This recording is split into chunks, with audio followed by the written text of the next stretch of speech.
Bueno, yo también soy muy fan del chocolate y además muy fan de algunas de las palabras que han sonado con fuerza. Una era cariño, otra era curar y sobre todo cuidar. Yo creo que todos aquellos que se han enfrentado o han interiorizado la muerte como una posibilidad real después de un diagnóstico saben que seguramente el cariño y el cuidado equivale al más puntero de cualquier tratamiento. Y ahora continuamos con la primera mesa de la tarde, en la que intervendrán el doctor Luis Poveda, José Manuel Ventura y el doctor Carlos Solano. La mesa es Innovación y accesibilidad en el tratamiento de pacientes hematológicos.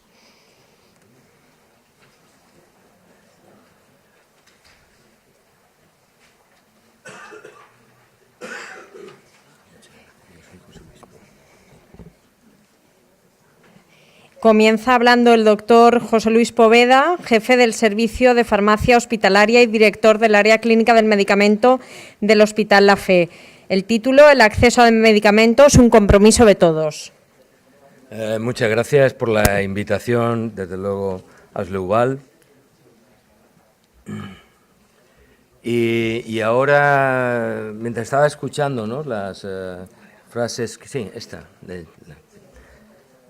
la presentación que hacía Ramón, ¿no?, estaba diciendo que efectivamente la afectividad es clave, ¿no?, para el resultado de salud de los pacientes, pero también la efectividad, y sin fármacos es poco probable que tengamos cosas efectivas, ¿no?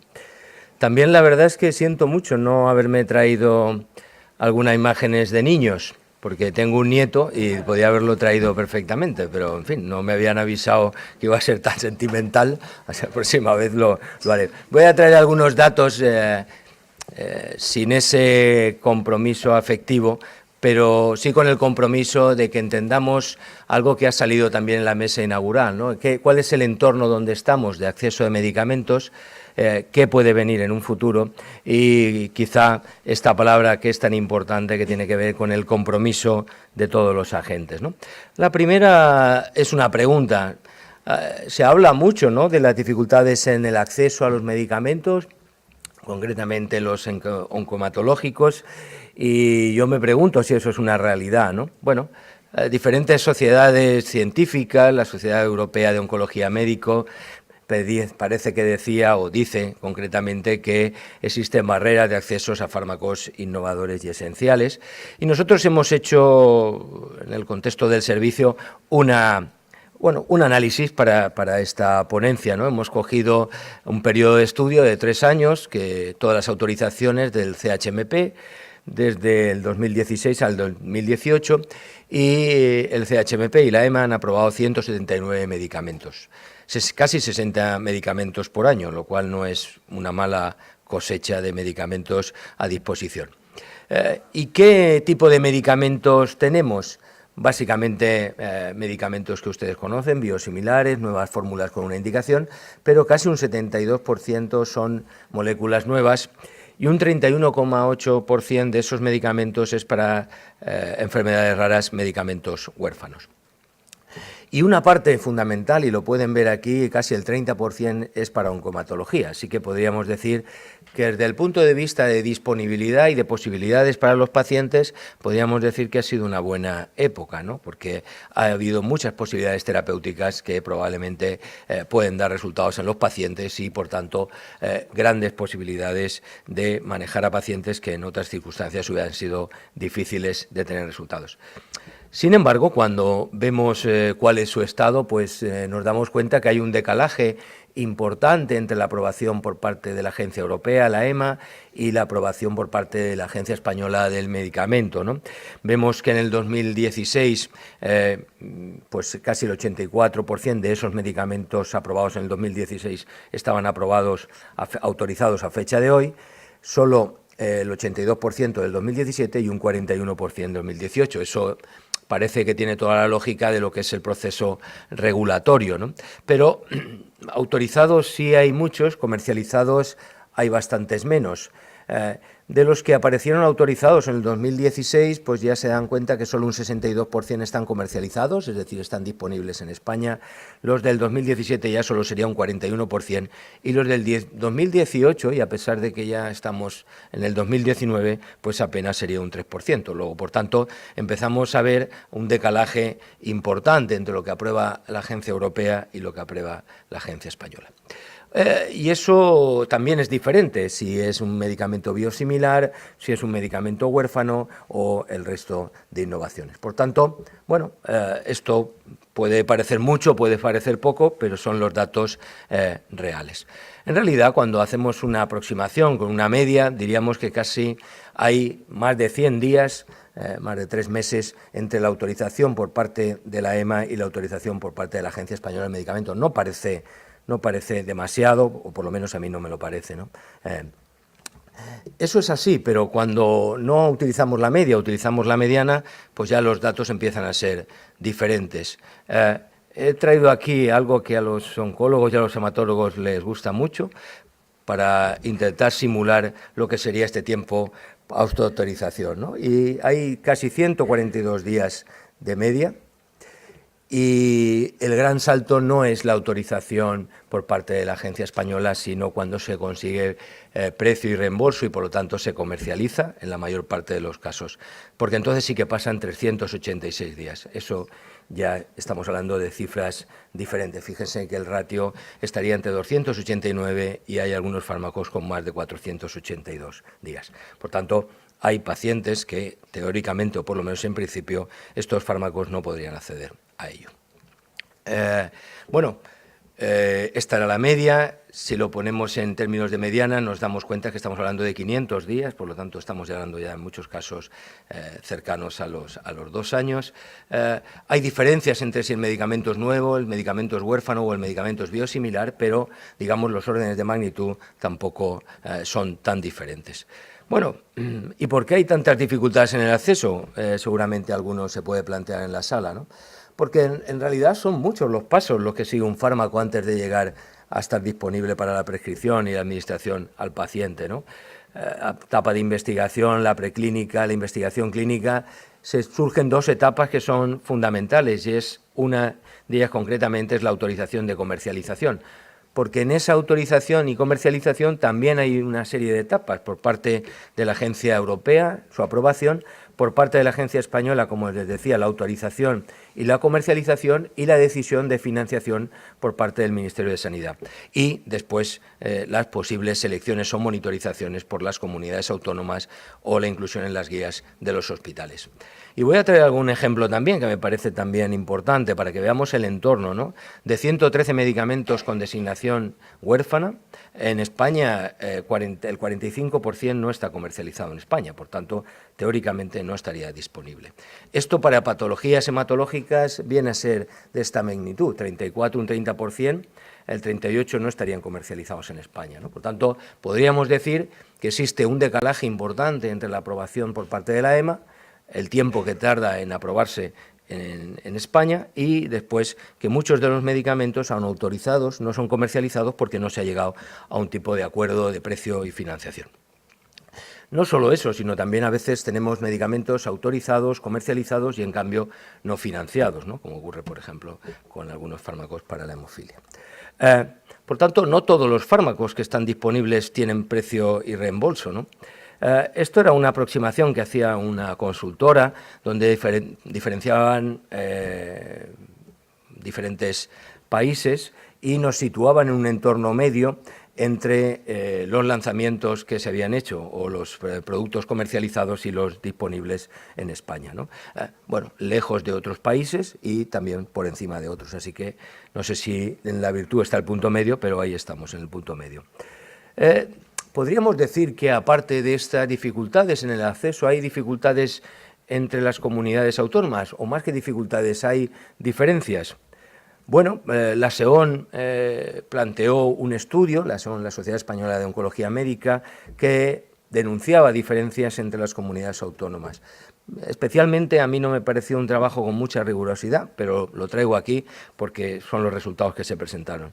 Había un estudio con 77 hospitales, casi el 50% de la población española, se analizaron 11 fármacos para cáncer de mama, cáncer de próstata, melanoma, cáncer de pulmón. Esto era la tasa de participación en los diferentes centros y las conclusiones del estudio venían a decir, bueno, que existe heterogeneidad en el acceso, que los tiempos de aprobación y de disponibilidad de los medicamentos son prolongados y a pesar de tener informes de posicionamiento terapéutico existen diferencias entre las comunidades autónomas.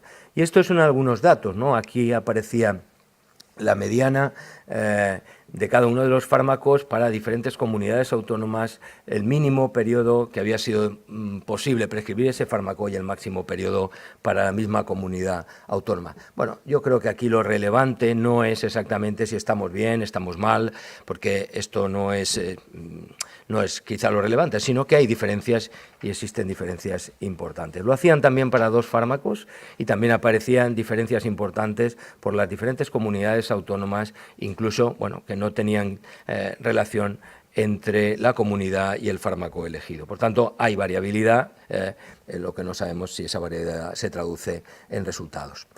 Los hematólogos también hicieron un estudio de equidad de acceso a tratamientos en hemopatías, una encuesta que realizaron a más de 300 hematólogos, esto era una encuesta, y también decía que había diferencias.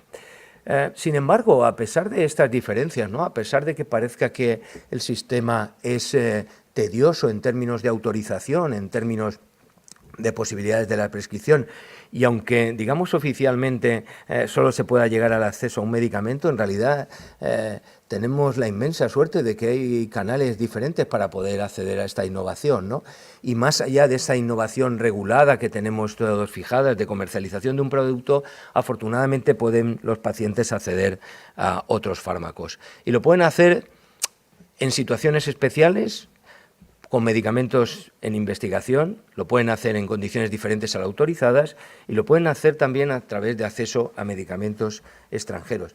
Y este es un dato no del 2019, sino del 2018, donde solo en el Hospital La Fe se tramitaron más de 1.900 solicitudes de medicamentos en situaciones especiales, es decir, más de 1.900 pacientes se beneficiaron de estas posibilidades para acceder a medicamentos, ¿no? Luego, por tanto, digamos que vemos una parte del problema, que nos parece que los tiempos del decalaje son elevados, pero por otra parte también se establecen mecanismos para acceder a esas posibilidades. La misma EMA también está lanzando diferentes esquemas para un acceso prioritario o más rápido para los pacientes, ¿no? Y aquí tenemos diferentes también en nuestra comunidad, diferentes posibilidades. Conocen ustedes el programa de medicamentos de alto impacto sanitario económico ya en 2012. Y no les voy a traer lo que se ha hecho de procedimientos ordinarios, pero sí un análisis que hicimos, este no está actualizado, pero lo hicimos desde el 10 del 7 del 2012 al 31 del 7 del 2015, que eran solicitudes de procedimientos especiales, es decir, aquello que, digamos, no estaba fuera de la ficha técnica o todavía no estaba dentro del proceso ordinario.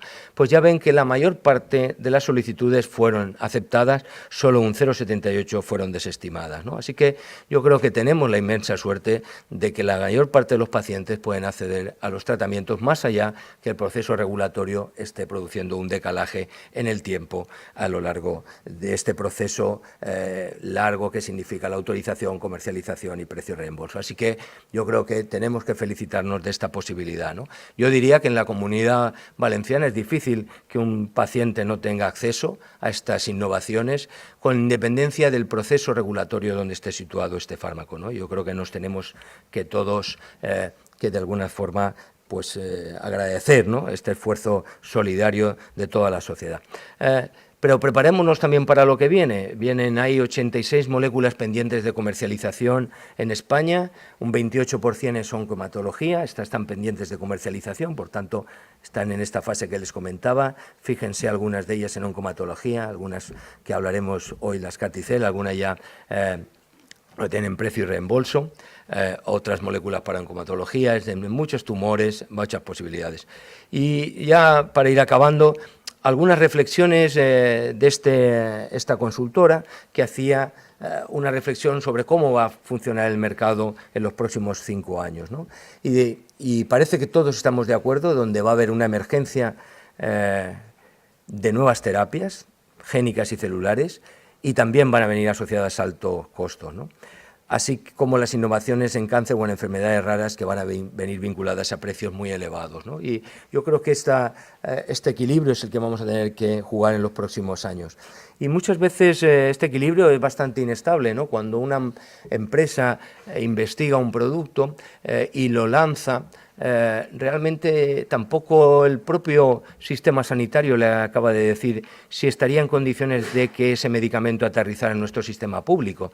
Es decir, la investigación se ha hecho, pero igual que ocurre con los aviones cuando se lanzan, cuando despegan, tienen que tener el aeropuerto de destino que ha asumido que va a aterrizar el avión. Aquí lanzamos las innovaciones y no tenemos siempre la seguridad de que el sistema las puede absorber desde el punto de vista financiero, ¿no? Así que buscamos cómo aterrizarlas y buscamos aterrizarlas de la mejor manera posible, viendo el radar que viene y viendo que los lanzamientos van a ser muchísimos, ¿no? Estos son los ensayos clínicos y preclínicos que hay, y fíjense en el cáncer en fase 1, en fase 2 y en fase 3 lo que tenemos, ¿no? Hay más de 40 lanzamientos de terapia génica y celulares hasta el 2022. Eso es una buena noticia, pero todos van a tener alto grado de incertidumbre por los propios ensayos que se están haciendo y un coste elevado, ¿no? Bueno, como saben ustedes, se ha aprobado recientemente por parte de la Agencia Europea y ya tenemos precio y financiación para algunas de estas terapias de las CAR-T-cell. Algunos de los tratamientos con precios elevados, afortunadamente este no es el precio para el Sistema Nacional de Salud, pero cuando se planteó podía estar rozando este precio en otros países. Y un informe de la OMS que también nos tiene que hacer reflexionar, ¿no? Este es la variación porcentual acumulada del coste promedio mensual inicial en Estados Unidos para diferentes tipos de tumores, ¿no? Cada vez los tratamientos son más caros para hacer prácticamente lo mismo.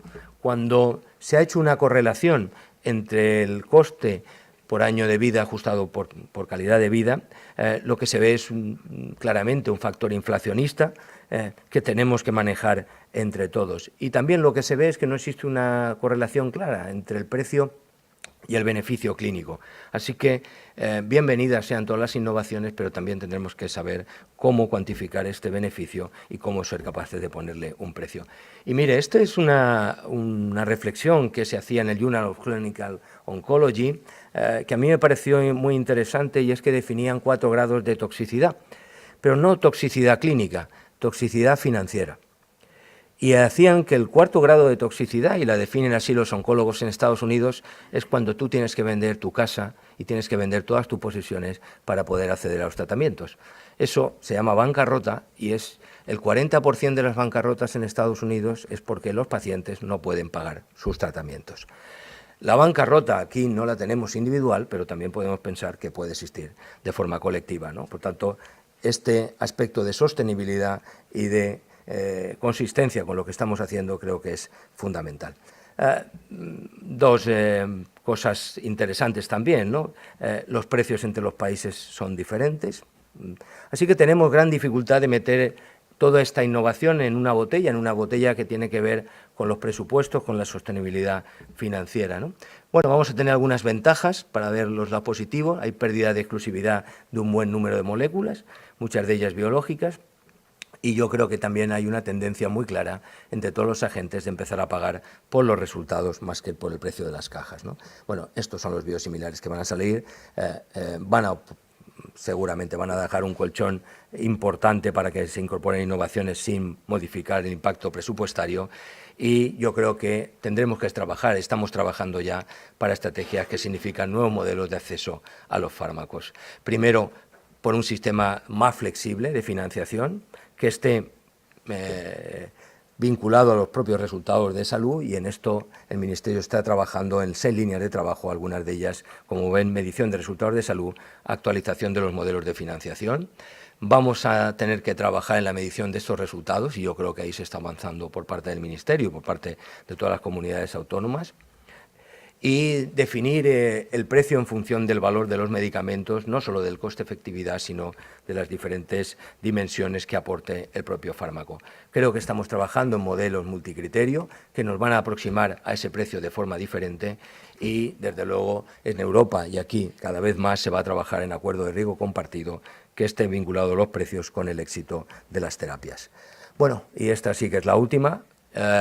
No es nada novedoso, pero creo que vamos a tener que trabajar con este compromiso de todos, que significa una alianza con todos los actores involucrados en el circuito y, desde luego, estrategias de colaboración que, a mi modo de ver, tienen que ser públicos y privadas, que contribuyen a mantener un modelo de salud seguro y de calidad, a la vez que garanticen su viabilidad y sostenibilidad en el futuro. Y eso es todo. Muchas gracias.